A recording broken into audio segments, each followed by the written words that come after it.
Bonsoir, merci de m'accueillir. Donc, je m'appelle Stéphane Lavignotte, je suis pasteur de l'Église protestante unie à la Mission populaire évangélique, qui est un réseau de lieux dans toute la France, qui sont des centres sociaux, des maisons de quartier. Donc, je suis à mi-temps à la Maison Ouverte à Montreuil, qui est un des lieux de la Mission populaire, qui a longtemps été un lieu de l'Église protestante unie dans la dynamique des centres des années 70. On a fêté nos 50 ans l'an dernier et on va avoir des travaux pendant un an normalement, si on arrive à trouver les sous, parce qu'au bout de 50 ans, il y a du boulot à faire pour rénover ce lieu. Et puis, en l'autre mi-temps, je suis au secrétariat national de la Mission populaire, en charge de l'animation spirituelle, c'est-à-dire que j'accompagne les lieux de la Mission populaire pour que dans le travail social, le travail de terrain, il y ait aussi une dimension spirituelle. Et par ailleurs, je donne des cours d'éthique à la faculté de théologie protestante de Bruxelles. Et cette année, un cours aussi à Strasbourg. Alors, ce thème de l'espérance, c'est un thème que je travaille, qui m'intéresse depuis un moment. Je vais y revenir, mais notamment parce que j'ai un engagement sur les questions d'écologie depuis longtemps. J'ai un peu grandi dans une famille qui fréquentait les premières foire à l'écologie dans les années 70 dans la région de Poitiers, et il y avait les premières maisons solaires et autres eaux chaudes faites avec des carcasses de voitures dans lesquelles on faisait passer des tuyaux d'arrosage, pour ceux qui connaissent la bande dessinée de Wolinski, l'énergie solaire. Et puis cette question de l'espérance, elle est très présente dans, on va y revenir, dans la théologie du christianisme social, qui est le courant dans lequel s'inscrit la mission populaire. Alors en théologie, l'espérance, c'est une espérance qui a un objet. Quand on parle d'espérance en théologie, c'est dans l'Ancien Testament l'espérance du royaume de Dieu, l'espérance du moment où le royaume va s'installer. Et dans le Nouveau Testament, c'est la même espérance, le royaume s'installant au moment du retour du Christ. Donc cette espérance théologique, cette espérance spirituelle, elle a nourri à la fois les espérances personnelles et puis les espérances du monde. Comment justement dans les luttes de ce monde, dans les drames de ce monde, l'espérance spirituelle nourrissait ces moments difficiles. Pendant longtemps, et je vais faire un petit parcours historique, justement, l'espérance était très optimiste. On était sûr que ça allait arriver. Et puis, la question qui se pose aujourd'hui, c'est que certes, on est sûr que le royaume viendra, mais qu'est-ce qui se passe? Qu'est-ce que veut dire cette espérance du royaume qui viendra quand les espérances séculières sont en panne, et quand ce qui apparaît le plus certain du point de vue, par exemple, de l'écologie, et merci de l'introduction qui a précédé, c'est plutôt la catastrophe. Moi, j'ai été longtemps un militant écolo qui y croyait très fort et qui pensait qu'on allait pouvoir éviter la catastrophe. Je pense que là, peut-être qu'on évitera les 4 degrés, mais les 2,5 degrés en plus, je pense qu'on fonce allègrement dedans, et que la catastrophe climatique, elle a déjà commencé. Il suffit de voir les problèmes à la fois de sécheresse et d'inondation qu'on a actuellement. Et je pense qu'il ne faut pas, du coup, vendre une espérance à bon marché. C'est-à-dire, j'ai fait un certain nombre de conférences où, à la fin, je terminais sur quelque chose de très volontariste. Mais oui, on va éviter la catastrophe. Puis en fait, je sentais que, non seulement pour mes interlocuteurs, mais pour moi, ça sonnait creux. Et que donc là, il faut assumer de se demander qu'est-ce que c'est que l'espérance de la catastrophe. Pas nous espérons la catastrophe, mais l'espérance qui va avec le fait que la catastrophe écologique, en tout cas des gros ennuis à partir du moment où on dépassera les 2,5 degrés, vont arriver. Avant d'en arriver là, et pour nourrir la question et cette réponse particulièrement compliquée, j'aurais vous rendre sensible au fait que justement l'espérance, la vision de l'espérance théologique et ce que ça nourrissait dans le monde, ça a toujours été très en lien, suivant le degré d'optimisme sur le moment d'arrivée du royaume.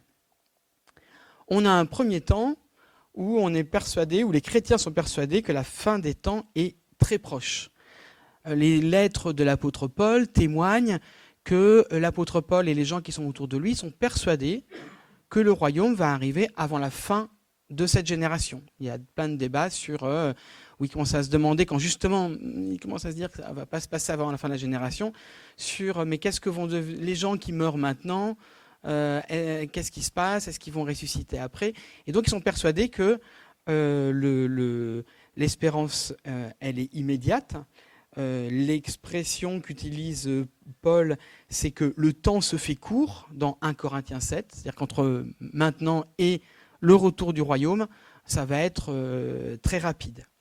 Et alors face à ce sentiment que la fin du royaume, l'arrivée du royaume est dans les décennies qui viennent, dans les années qui viennent, il y a un peu deux attitudes.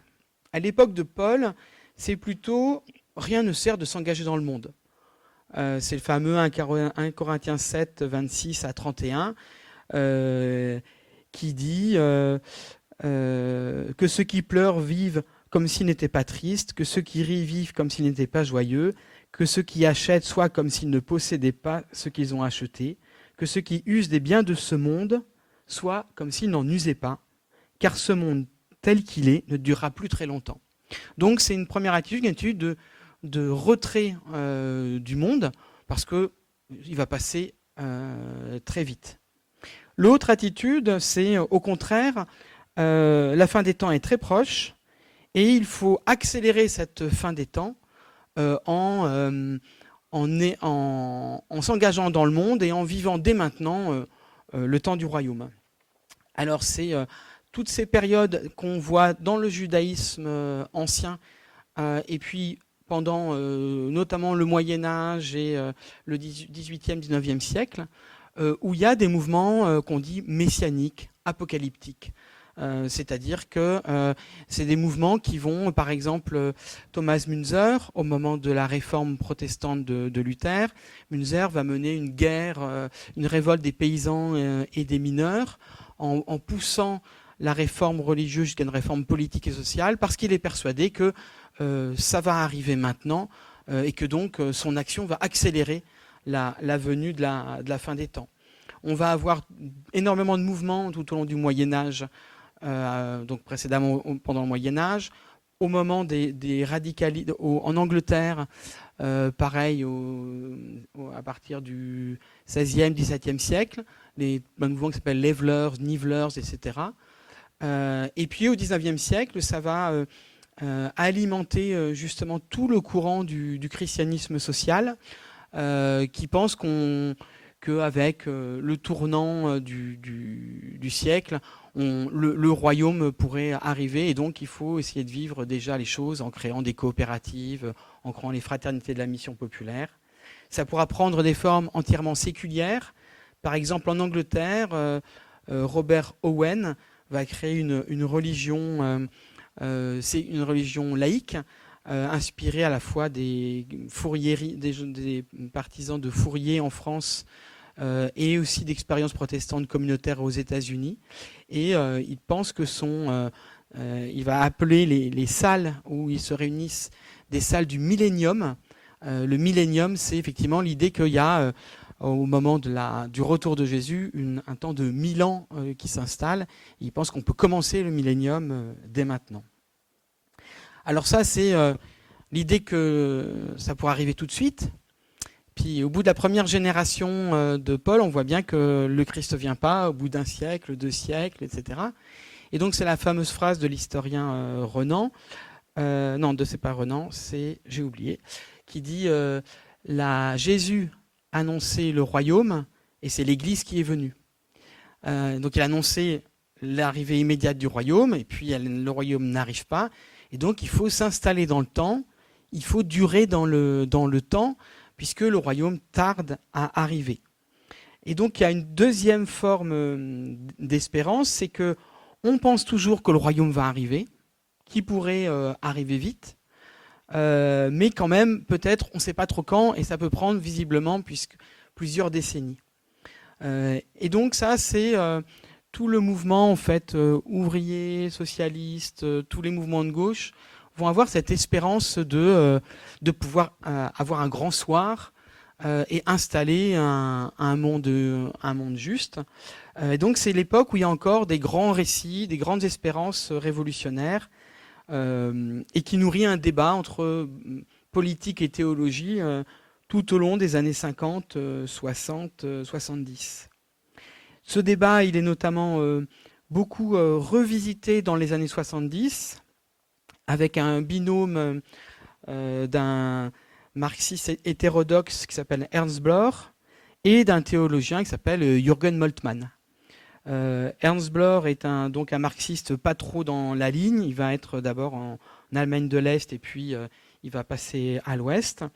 Et il va s'intéresser justement à la guerre des paysans de Thomas Müntzer, tous les courants minoritaires, utopistes, millénaristes, révolutionnaires dans l'histoire du christianisme.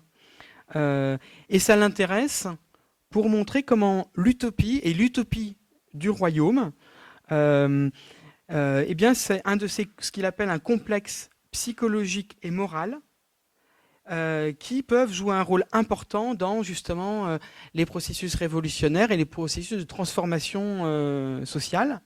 Et donc c'est en ça qu'il est hétérodoxe, c'est-à-dire du côté des marxistes, on est persuadé que la seule chose qui compte, c'est l'économie, que les représentations, les idées, les idéologies, c'est une superstructure de l'économie et elles découlent de l'économie. Et lui il dit au contraire que non, elles jouent un rôle en elles-mêmes.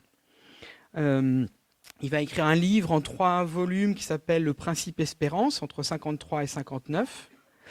Et donc il montre qu'il y a dans tous ces mouvements, en fait, de Thomas Müntzer jusqu'au mouvement justement utopique des années 30 et d'après-guerre, eh bien, il y a une conscience utopique qui se nourrit d'une espérance pour demain. Il parle des images souhaits sociales. Il parle du non encore être de l'être humain, du pas encore existant, du non encore conscient de l'être humain. Autant de formules qui montrent que l'espérance de demain a des effets pour aujourd'hui. Et il montre que dans tous ces courants révolutionnaires, en fait, s'inspirent à la fois des textes des prophètes de l'Ancien Testament, qui imaginent un monde sans guerre ni oppression, une égalité des richesses, une réconciliation de l'humain et de la nature, les fameux 3 récits d'Ésaïe où le loup et l'agneau dorment ensemble, l'enfant dort sur le lit du serpent, ou tous les textes de l'apôtre Paul et l'attente de la parousie dans le Nouveau Testament, de l'apôtre Jean, pardon, donc la parousie, l'Apocalypse, qui promet la chute des pouvoirs oppressifs et l'exil des purs dans un nouveau monde. Il lui semble que là-dedans, il y a ce qu'il appelle le plus vieux rêve de l'humanité, d'un royaume enfin fraternel. Et donc là, il y a pour Bloch un potentiel qui doit intéresser les mouvements de gauche et le marxisme, et qui doit obliger de refaire une place justement à cet imaginaire de l'espérance et pas seulement aux analyses froides et économiques.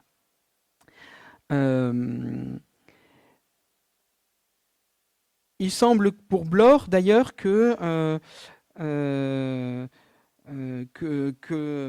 en fait, l'espérance théologique n'a de sens que si justement elle nourrit des réalités de ce monde, et que sinon c'est uniquement une rêverie qui sert à supporter l'insupportable. Alors Jürgen Moltmann va chercher à répondre à cette interpellation de Bloch et publie en 1964 un livre qui s'appelle La théologie de l'espérance. Et donc on voit bien donc que l'espérance revue par le monde séculier nourrit une redécouverte de l'espérance à ce moment-là par la théologie. Moltmann défend la primauté de l'espérance sur la foi. Alors, primauté, ça ne veut pas dire que l'espérance est première, ça veut dire que pour lui, la foi est première, puis vient l'espérance, la foi se répand et s'élargit en espérance, et elle est elle a la primauté parce qu'elle donne à la foi l'horizon totalité de l'avenir du Christ. C'est-à-dire que la foi, on a la foi, mais c'est l'espérance qui donne à la foi son réel déploiement, parce qu'elle le déploie sur la fin des temps, le royaume et le retour du Christ. La foi implique l'espérance, parce que sans espérance, la foi pour lui tiédit et meurt, et puis elle apporte une connaissance du Christ. Enfin, si la foi apporte une connaissance du Christ, mais qui n'est une connaissance durable et fructueuse que si elle peut avoir la visée dans le temps de l'espérance.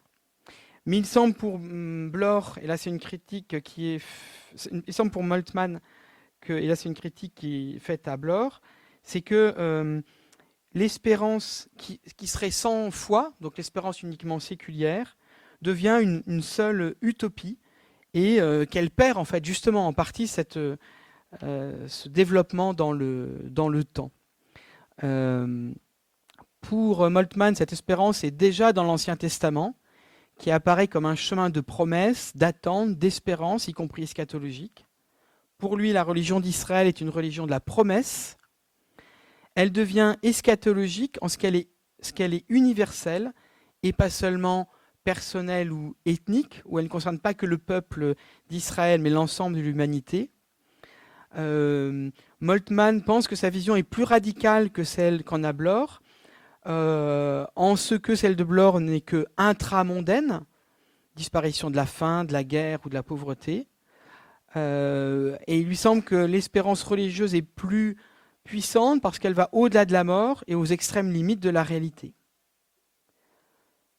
Le Christ est eschatologique. Eschatologique, ça veut dire qu'il concerne la fin des temps, en ce qu'il est la confirmation de toutes ces promesses qui ont été faites dans l'Ancien Testament.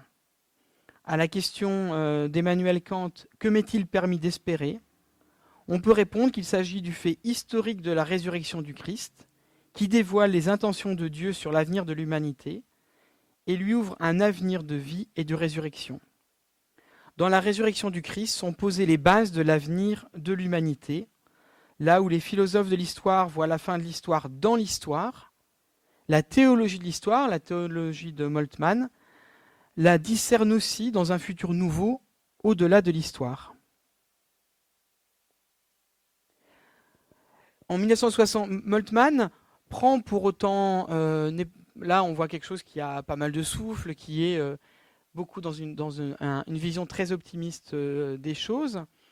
Pour autant, Moltmann prend en compte les douleurs du temps et les impasses du moment. En 1972, il écrit un livre qui s'appelle « Le Dieu crucifié », dans lequel il va revenir sur les conséquences de la croix pour penser la théologie de l'espérance. La résurrection qui anticipe le futur n'est pas la résurrection de n'importe qui, mais la résurrection d'un crucifié.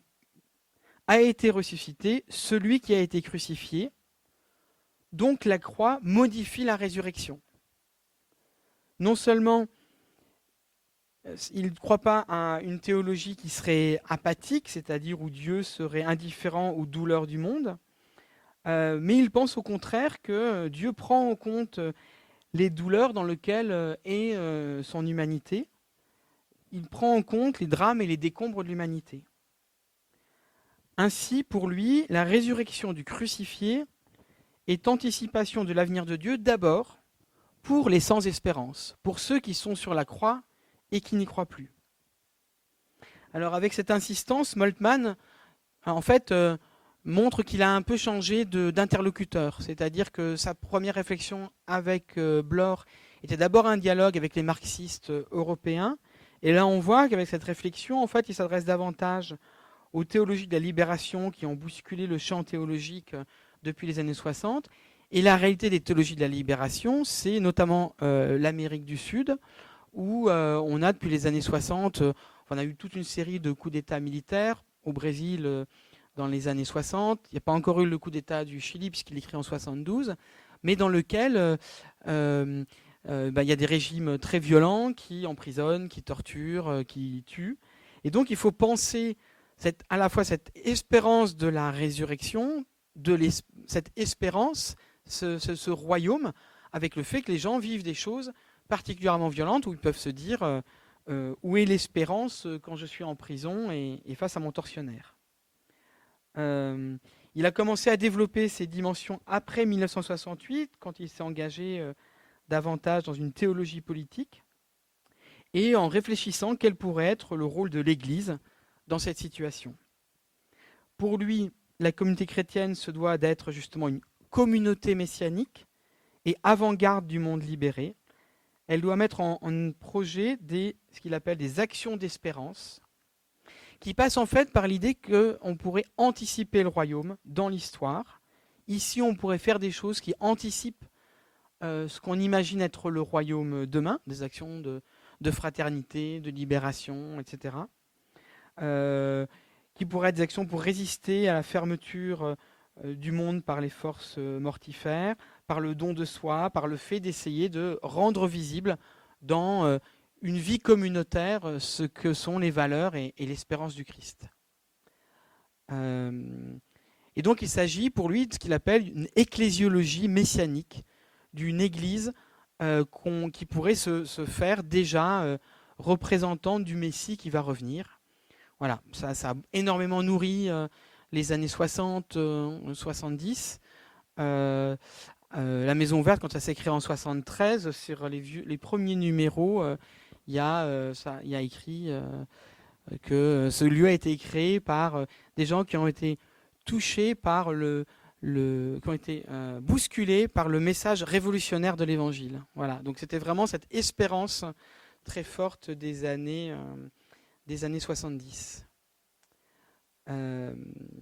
Donc voilà, une espérance qui est un moteur utopique pour faire avancer vers le royaume de Dieu et une société plus juste ici. Alors ça, c'est cette période où on a beaucoup d'espérance. Et puis une troisième période, c'est il n'y a plus vraiment de certitude que la fin des temps va arriver. Alors, c'est déjà, on peut le voir un petit peu, ou en tout cas, on se dit plus, ça va arriver d'ici 20, 30 ans, ce que je peux faire aujourd'hui peut amener la fin des temps, mon espérance politique peut aboutir. Et donc, quand on regarde les évangiles, par exemple l'évangile de Luc 12, 35, 40, c'est ce fameux passage où, je vous lis, « Soyez prêts à agir, les mains retroussées et vos lampes allumées. Soyez comme des serviteurs qui attendent leur maître au moment où il va revenir d'un mariage, afin de lui ouvrir la porte dès qu'il arrivera et frappera. Heureux ces serviteurs que le maître à son arrivée trouvera éveillés. Je vous le déclare, c'est la vérité. Il retroussera ses manches, les fera prendre place à la table et viendra les servir. S'il revient à minuit, et même plus tard encore qu'il les trouve éveillés, heureux sont-ils. Comprenez bien ceci, si le maître de la maison savait à quelle heure le voleur doit venir, il ne le laisserait pas pénétrer dans la maison. Tenez-vous prêts vous aussi, car le Fils de l'homme viendra à l'heure que vous ne pensez pas. » C'est-à-dire qu'on passe d'un moment où on va se dire, chez Paul, c'est ça va arriver dans 2 minutes. L'espérance précédente, c'est ça va arriver dans 3 heures ou 2 jours. Et Luc, et je vais parler d'autres périodes de notre monde, c'est vraiment pas quand ça va arriver. Voilà, on a vraiment une incertitude sur quand ça va arriver. Et on a cette traduction en théologie et dans les mouvements sociaux au début du XXe siècle. On a passé le tournant du XXe siècle. En France, la Commune de Paris a été écrasée. Après 14-18, on a une chambre bleu horizon et il y a eu une guerre comme on n'en a jamais connue jusque-là.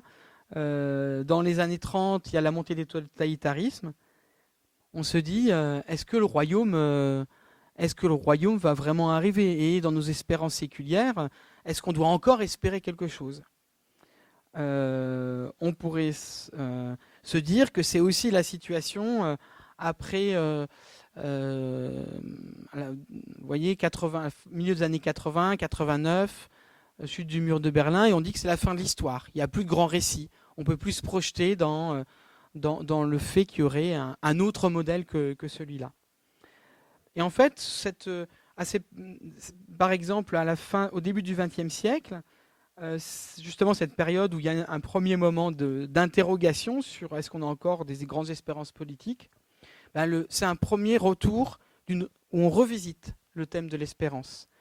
Albert Schweitzer, au début du XXe siècle, met en avant ce qu'il appelle le Christ eschatologique. Pour lui, il met en avant deux choses, c'est-à-dire qu'il découvre, c'est lui qui met en avant le fait que à l'époque de Paul, on pense que ça va arriver tout de suite, et puis qu'il n'arrive pas, qu'il faut s'installer dans le temps, et que du coup toute la foi des premiers chrétiens est réorganisée pour tenir dans le temps. C'est Albert Schweitzer qui met ça en avant. Donc il met cette première chose en avant, et la deuxième, c'est qu'il dit, lui qui est issu plutôt du libéralisme théologique, que le Christ, il n'est pas d'abord éthique, il n'est pas d'abord dans ses actions, il est d'abord quelqu'un qui annonce un royaume à venir, un royaume supramondain, avec une prédication étrange qui nous arrache à notre monde par son étrangeté, et qui nous saisit et nous pousse à être différents du monde.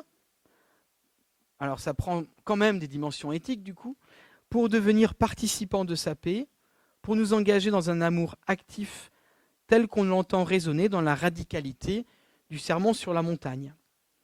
Et pour Schweitzer, ce message m'est annoncé personnellement. C'est à chacun que Jésus dit « Suis-moi ». Chacun est mis devant les tâches qu'il se doit de remplir maintenant, dans son époque. C'est ce qui va être appelé une eschatologie conséquente. C'est-à-dire, eschatologie, c'est on parle des choses à la fin des temps. Conséquente, c'est que ça a déjà des conséquences pour moi. C'est à moi qu'il est dit « Suis-moi » et je dois agir maintenant. Vous voyez, c'est vraiment Luc. Soyez prêts à agir. Quand il va arriver, il faut que vous soyez déjà prêts, donc il faut que vous le viviez déjà maintenant. Cette vision, elle est reprise par Barth et Bultmann comme une eschatologie qu'ils vont appeler présentéiste ou présente. Pour eux, la fin du monde advient pour chacun dans la foi. Il m'est offert ici et maintenant la possibilité de la vie nouvelle et de l'existence eschatologique, c'est-à-dire vivre selon déjà la fin des temps. Dans chaque instant, sommeille pour chacun la possibilité qu'il soit l'instant eschatologique, à chacun de le révéler. Cette eschaton est la possibilité offerte dans la foi de transformer chaque moment de vie en un moment eschatologique.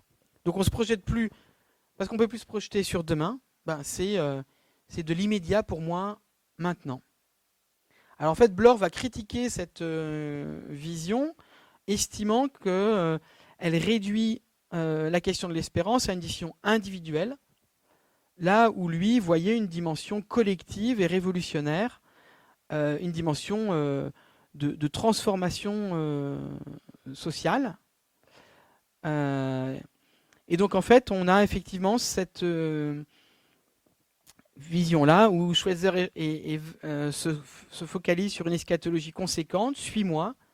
Barth et Bultmann, une eschatologie présentéiste, donc comment maintenant est le temps de la fin des temps, l'eschaton. Tous les instants doivent être au vu de cette vécu au moment de la fin des temps. Et donc on ne se focalise pas sur le retour immédiat ou demain du Christ, mais sur un vécu individuel pour vivre maintenant l'espérance de demain. Donc ça, c'est dans une situation où il y a du flou, mais on a quand même le royaume va revenir, mais le demain, même si on perd un peu les espérances de grands changements, etc., au moins demain n'est pas une catastrophe. Je pense que ça devient compliqué quand, certes, on pense que le royaume arrivera, il peut arriver à chaque instant, Jésus peut revenir d'une seconde à l'autre, peut-être que je ne vais pas terminer ma phrase et qu'il va revenir, mais en attendant, ce qu'on vit, c'est que avec la question écologique, avec la façon dont nos sociétés vivent l'immigration, moi je ne pense pas que l'immigration soit une catastrophe, bien au contraire, et effectivement les migrations elles se font beaucoup plus sud-sud que vers le nord. On voit qu'il y a une difficulté des sociétés européennes à partager, à faire de la place.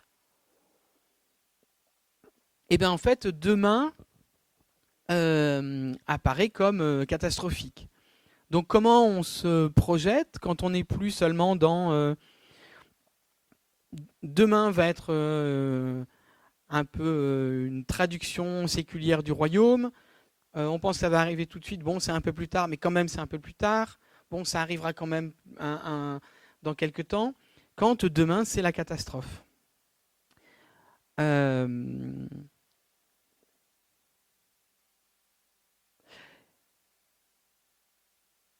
Alors, attendez, parce que je regarde l'heure et je veux pas.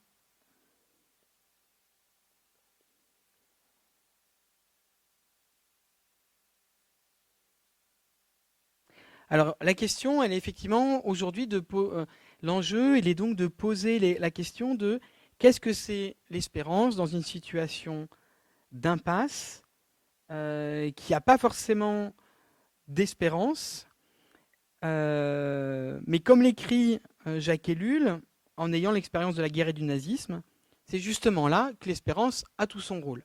Il écrit « L'espérance, c'est la passion de l'impossible. Elle n'a de sens, de lieu, de raison d'être que là où rien n'est effectivement plus possible et qu'elle fait appel non pas à la dernière ressource de l'humain ou à quelques seconds souffles, mais à la décision extrinsèque qui peut tout transformer. Elle existe quand elle affronte ce qui est effectivement le mur sans issue, l'absurde dernier, la misère irrémédiable. » Donc c'est dans un livre de 1972, L'espérance oubliée. Il nous semble alors que l'espérance, si elle est toujours espérance du royaume, dans ce monde, elle est espérance sans objet, elle est une espérance qui change de lieu, et je vais proposer 4 lieux où elle se déplace.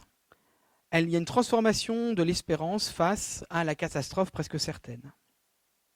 Il me semble que dans ce cas-là, l'espérance permet de tenir ce qu'on pourrait appeler à la suite de Dietrich Bonhoeffer une suivance.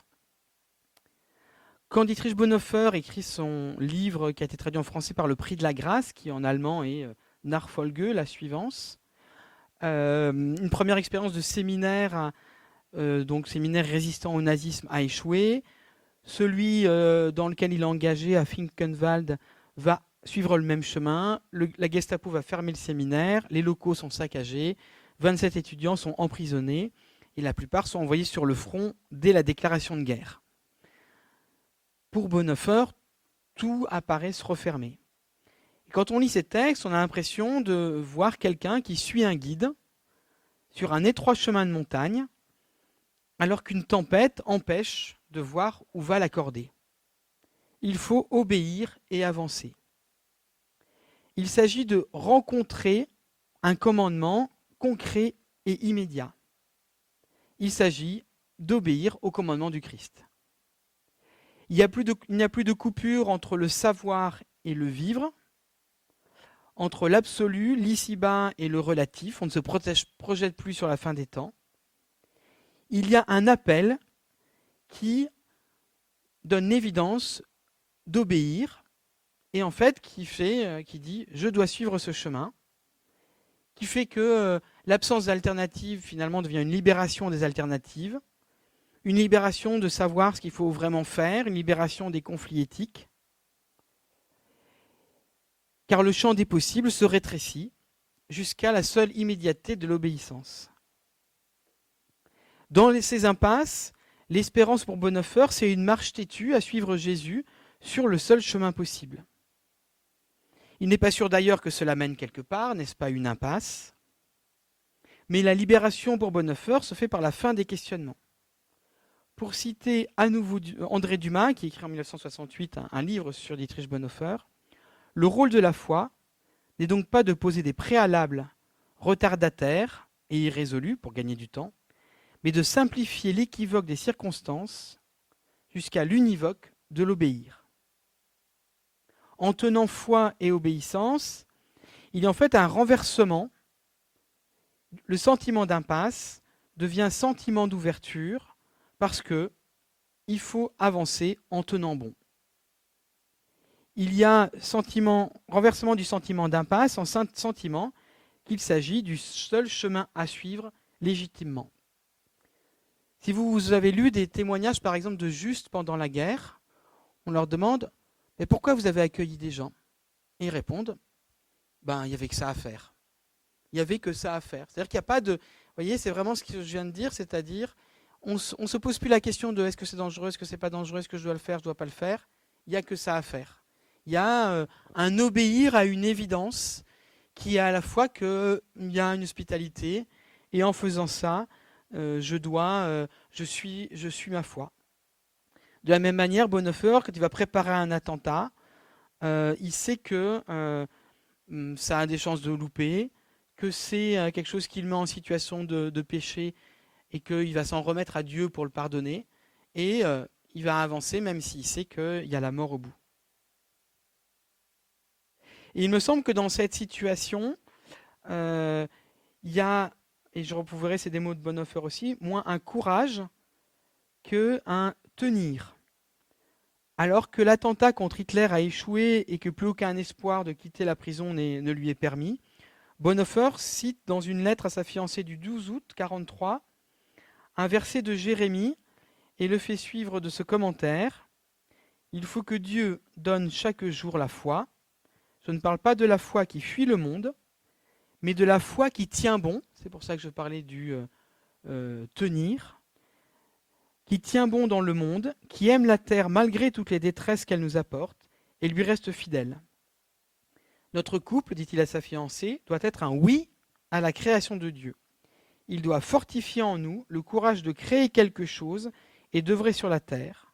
Et il termine, je crains que les chrétiens qui n'osent avoir qu'un pied sur terre n'aient aussi qu'un pied dans le ciel. Donc la première chose, c'est que l'espérance se réintègre dans la personne comme un tenir bon, et qui est donc qui n'est plus une espérance avec objet, le royaume, mais juste quelque chose qui me fait tenir bon. Le deuxième élément, c'est ce que citait déjà Jacques Ellul tout à l'heure. Eh bien, c'est que l'espérance permet de faire intervenir dans la situation un facteur radicalement différent. Pour Ellul, Dieu intervient dans une situation d'impasse, et c'est là pour lui que l'espérance a un sens. Et il dit, l'espérance a lieu lorsqu'elle évoque et fait apparaître un facteur radicalement différent dans la situation. Pour Bonhoeffer, le facteur radicalement différent qui intervient est Jésus lui-même. Il intervient dans sa vie, dans la vie de l'Église confessante, et par là même dans le monde. Cela se lit bien dans un passage où Bonhoeffer explique en quoi la grâce qui coûte n'en reste pas moins grâce, et qu'il liste la forme que prend ce facteur radicalement différent qu'est Jésus-Christ. Je le cite. Elle coûte parce qu'elle appelle à devenir disciple à la suite de Jésus. Elle est grâce parce qu'elle appelle à suivre Jésus-Christ. Elle coûte parce qu'elle coûte à l'être humain le prix de sa vie. Elle est grâce parce que alors seulement elle offre la vie à l'homme. Elle coûte parce qu'elle condamne le péché. Elle est grâce parce qu'elle justifie le pécheur. La grâce coûte cher d'abord parce qu'elle a coûté cher à Dieu, parce qu'elle a coûté à Dieu la vie de son Fils. Vous avez été acquis à un prix élevé. Parce que ce qui coûte cher à Dieu ne peut être bon marché pour nous. Elle est grâce d'abord parce que Dieu n'a pas trouvé que son Fils fût trop cher pour notre vie, mais qu'il l'a donné pour nous. La grâce qui coûte, c'est l'incarnation de Dieu. L'incarnation de Dieu est pour Bonhoeffer ce facteur radicalement différent. Pour Ellul, dans ce livre L'espérance oubliée, il va citer des situations où le torturé juge son bourreau, c'est-à-dire en situation de ne pas rentrer dans la haine que lui inflige son bourreau. Il va mettre en avant toutes les démarches non violentes qui, face au rouleau compresseur de la violence, font intervenir d'abord une force d'amour. Dans le texte de Bonhoeffer, l'intervention du facteur radicalement différent entraîne alors pour le sujet un déphasage avec le monde, un déphasage avec le monde tout en étant au cœur du monde. Le sujet laisse la place à un autre. Hans-Christoph Ascani, qui était professeur à l'Institut protestant de théologie à Paris, avait analysé le même texte que Bonhoeffer de Matthieu 10, et il défend que celui qui espère n'est plus en phase avec le monde, car ce décalage va si loin qu'il n'est plus non plus en phase avec lui-même. Cette intervention d'un facteur radicalement différent reconfigure le fonctionnement du sujet et la place même de l'espérance pour le sujet.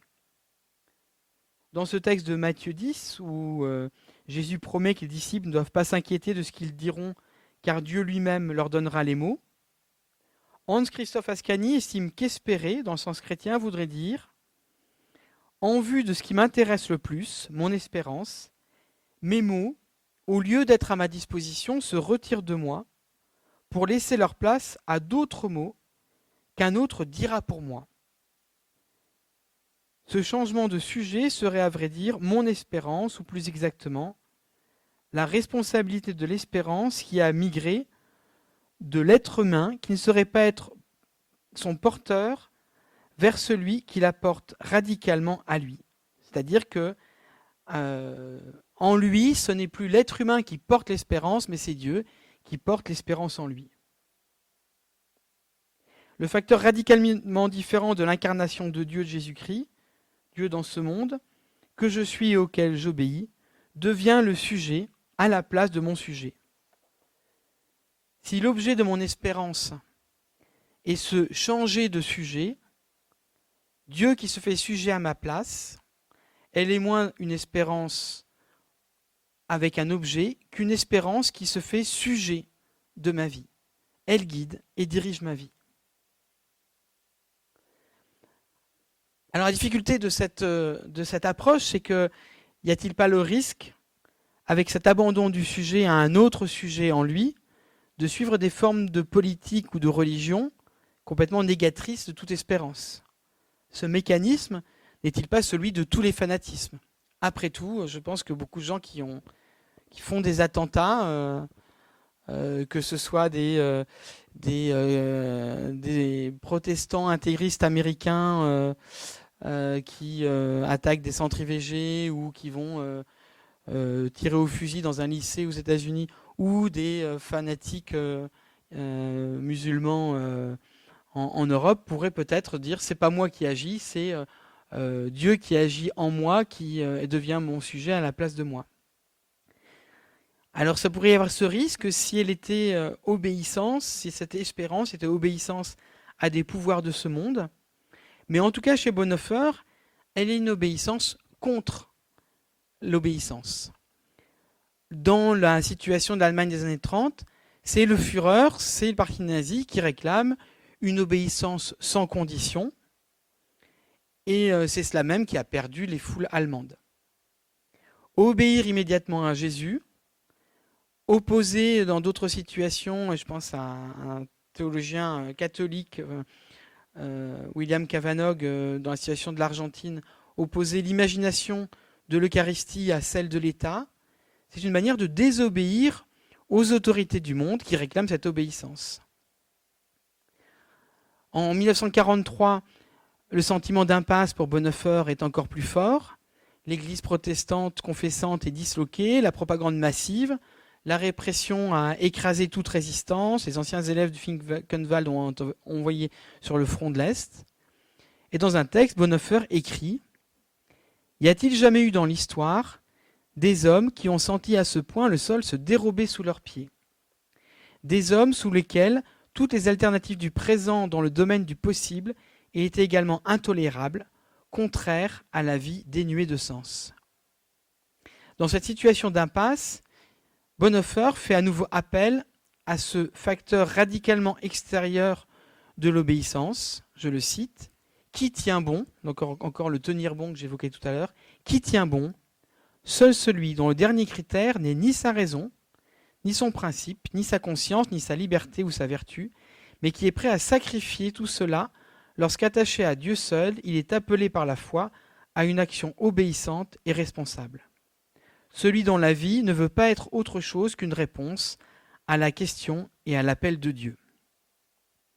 Pour Bonhoeffer, cette suivance, cette obéissance qui permet une désobéissance, c'est ce qu'il appelle un courage civique. Le courage civique passe par le désobéir.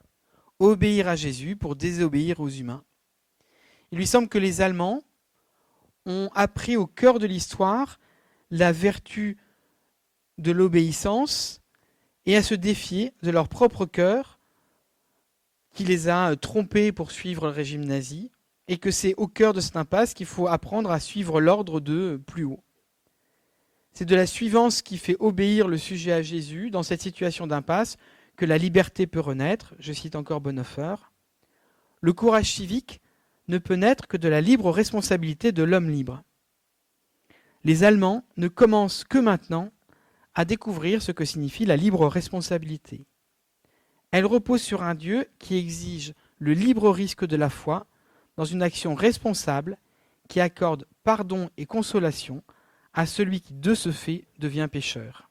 Et c'est la situation dans laquelle il va être, puisque lui qui est parti d'une position de non-violence absolue, il va décider de faire un attentat, pas en justifiant, pas en disant que ça serait... il dit que c'est sa responsabilité de faire l'attentat, qu'il se met en situation de péché, et qu'il va se confier à Dieu pour être pardonné.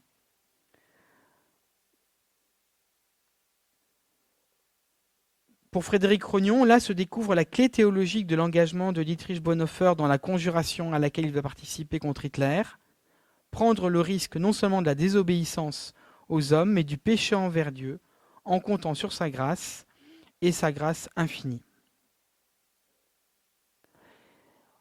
Quand Ellul évoque l'espérance, et je pense qu'il a en tête en partie les textes de Bonhoeffer, il fait une distinction qui me semble assez éclairante, c'est la distinction qu'il fait entre espoir et espérance.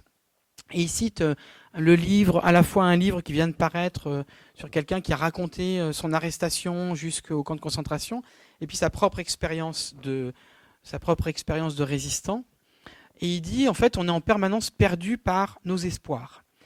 Il y a la déclaration, il y a les lois anti-juives, le recensement qui est imposé, on demande aux juifs de se recenser, et on va se dire, j'ai l'espoir que ce recensement, c'est pas pour m'arrêter, donc puis je crois à la France qui m'a protégé. Beaucoup de juifs sont allés se recenser, plein de bonne volonté au commissariat du coin. Et puis, en fait, le recensement sert bien à arrêter les juifs. Et puis, ce cas-là, je me dis, est-ce que je reste dans mon appartement j'ai l'espoir qu'eux, ils n'ont pas mon adresse, qu'ils la trouveront pas, qu'ils iront chez quelqu'un d'autre, alors que j'aurais pu peut-être déjà fuir, même si c'est risqué. Et puis, un jour, ça frappe à la porte. Visiblement, ils ont trouvé l'adresse. Et là, j'ai l'espoir que ça ne serait pas la police, que ça serait peut-être quelqu'un, un voisin. Et donc, parce que je n'ouvre pas la fenêtre, je ne saute pas par la fenêtre, j'ai l'espoir que ça ne soit pas la police. Et puis, c'est la police. Et je me dis, là, je pourrais peut-être, au risque qu'on me tire dessus, sauter par la fenêtre, même si c'est au 2e étage, et prendre le risque de fuir. Et puis, je suis arrêté et j'espère que c'est plus tard que je pourrai suivre. Et de petits espoirs en petits espoirs, dit Ellul, la personne finit en camp de concentration. Et il dit l'espérance, c'est en fait à chacune de ces étapes-là, ça aurait été de ne pas faire confiance à ces petits espoirs, mais avoir la décision folle de fuir au début, partir dans le maquis, sauter par la fenêtre, etc. Parce que c'est seulement dans cette situation, pour Ellul, qu'on fait intervenir cette force extrinsèque qui fait qu'il peut y avoir plus que notre force à nous qui met les choses en route. Alors lui, il pense à l'intervention de Dieu, mais on peut penser que ces gestes d'espérance un peu folles, ils déclenchent des dynamiques collectives, ils déclenchent des gestes de générosité. Et effectivement, c'est ce qu'on va voir dans le fait que des portes vont s'ouvrir. Je parlais des justes, avec des portes qui vont s'ouvrir, des policiers vont prévenir que attention, demain il va y avoir une rafle. Il va y avoir des choses qu'on n'imaginait pas et qui vont déclencher peut-être des comportements auxquels on ne croyait pas. Dans cette situation difficile, Bonhoeffer défend que Dieu donne, je cite, la force de résistance dont nous avons besoin et, je cite, dans une telle foi, toute peur de l'avenir devrait être surmontée. Il ne faut pas alors hésiter à s'engager sur le chemin très étroit et parfois presque introuvable de prendre chaque journée, comme si c'était la dernière, et pourtant de vivre dans la foi et la responsabilité, comme s'il y avait encore un grand avenir. On achètera encore dans le pays des maisons et des champs de vignes. Jérémie 32, 15, annonce Jérémie, en contradiction paradoxale avec ses prophéties de malheur. Et il annonce ça immédiatement avant la destruction de la ville sainte, comme signe et gage d'un nouvel grand avenir devant cette absence totale d'avenir. Il se peut que le jugement dernier survienne demain, et alors nous voudrons bien cesser le travail pour un avenir meilleur, mais pas avant, dit Bonhoeffer.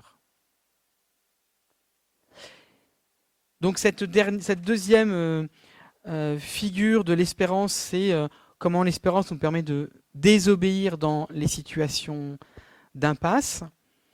Et la dernière que je voudrais partager avec vous, et qui sera ma conclusion, c'est que la dernière forme d'espérance, c'est chérir les moments de royaume dans les situations d'impasse et de catastrophe. Dans sa lettre à sa fiancée, il écrit à sa fiancée en disant « oui » à la création. Et pour lui, c'est concomitant à cette foi qui fait obéir. C'est-à-dire que dans les instants, dans les situations de catastrophe, et je pense dans les situations de catastrophe que nous allons connaître, est-ce qu'on se focalise sur uniquement la catastrophe ? Quelle place on fait à toutes les choses positives qui s'y passent ? Au XIXe siècle, Wilfred Monod, donc le grand-père Théodore Monod, grande figure du libéralisme protestant et du christianisme social, écrit un petit texte, une espèce de petite pièce sur un tremblement de terre, à propos d'un tremblement de terre qui vient d'avoir eu lieu à Messine, en Sicile. Et il y a une espèce de débat où donc c'est en gros la question, c'est mais si Dieu existe, pourquoi le mal ? Si Dieu existe, pourquoi ce tremblement de terre ? Pourquoi des centaines de morts, des milliers de morts, etc.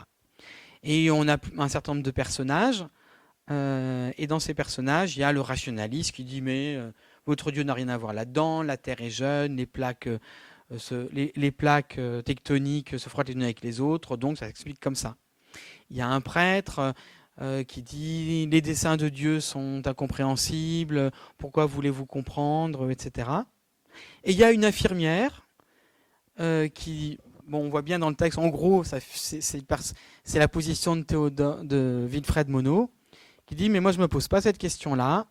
Je soigne les blessés, je m'occupe des gens qui pleurent et j'aide mon prochain. » Dans la catastrophe, il y a cette infirmière qui fait tout ça.